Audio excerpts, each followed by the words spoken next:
Hey everyone, it's Ray 1940 here. Today we're taking a look at Sea-Powered Naval Command in the Missile Age, and this is going to just be a very short tutorial on the question about how the heck do you identify a whale in this game versus a submarine. There's a really easy, quick, and dirty way you can do this, and we're going to show you right now. Let's put this actually in a dark theme so you can see it better. So I just had two unknown submerged contacts pop up.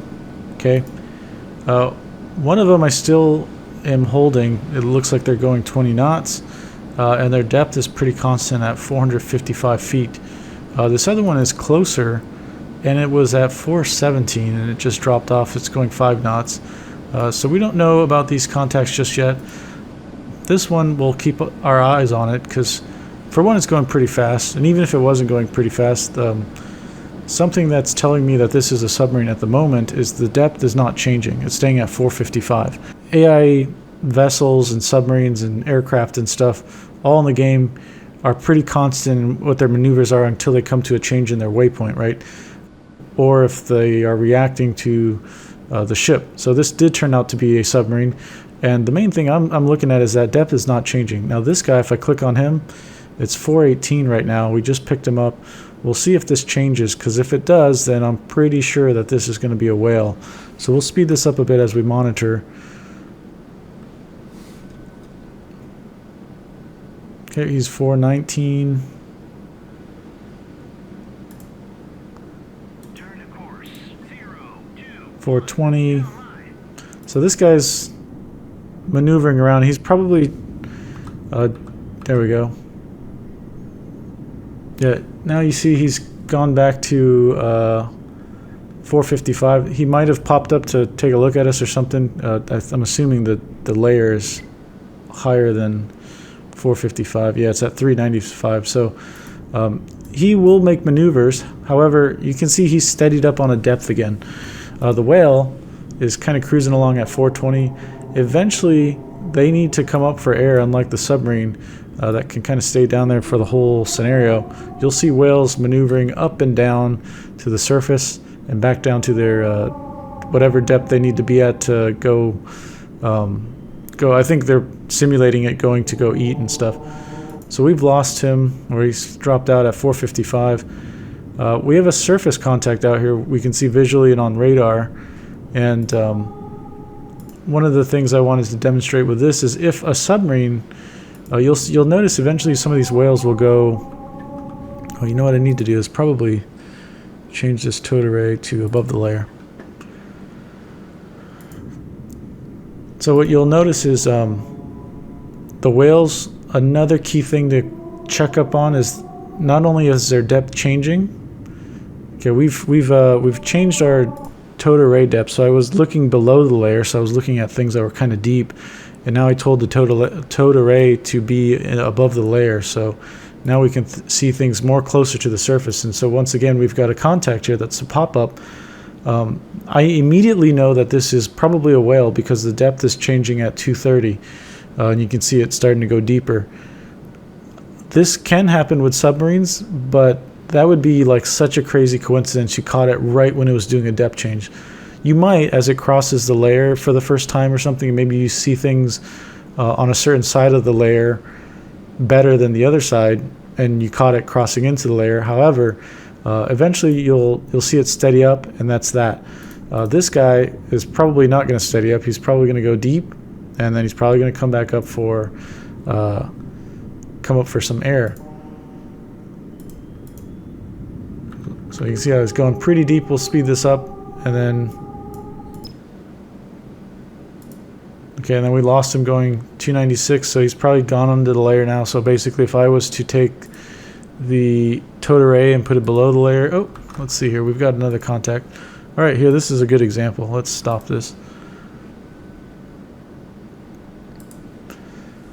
All right, so once again, we have other contacts here. So the submarine came back. Once again, they're still at 455. All these whales, you can see, this guy's coming up for air now. This other contact that just popped in, I know immediately that this is a whale, not a submarine. So imagine in a scenario how much easier this is for you, because if you didn't realize this was a whale right away, Rents is so close to this contact, you got to assume you're within 5365 range from a Wakehome or torpedo if it was a Soviet submarine, or if that was appropriate for the scenario, that you're kind of in danger of being shot at by a torpedo, right? So you might instantly react and fire a Mark 46 at it for no need. This is a whale. And all you're doing is just viewing the depth down here. Okay, so eventually this guy's going to come up for air. He'll come up for a little while and then he'll just go back deep. So another tip that I've got for you guys in regard to this is if we know we're constantly going to see these guys come and go as they go deep and as they come to the surface, we want to kind of keep track of things. And an easy way to do that is dropping a marker down kind of when you detect that they're a whale. You don't even have to classify them as well. If you know just by looking at the depth behavior that this is a whale, just put a marker down. Don't wait for your sonar guys to classify it for you. Once again, this guy was the whale as well. He's probably gone deep and he's going to come back up later. Skipjack is below the layer, so we've lost contact with him.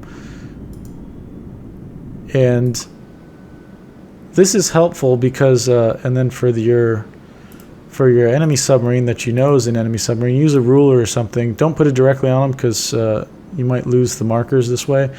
But this just kind of gives you the visual idea of like, this is the last time you saw him and he was going this direction, okay?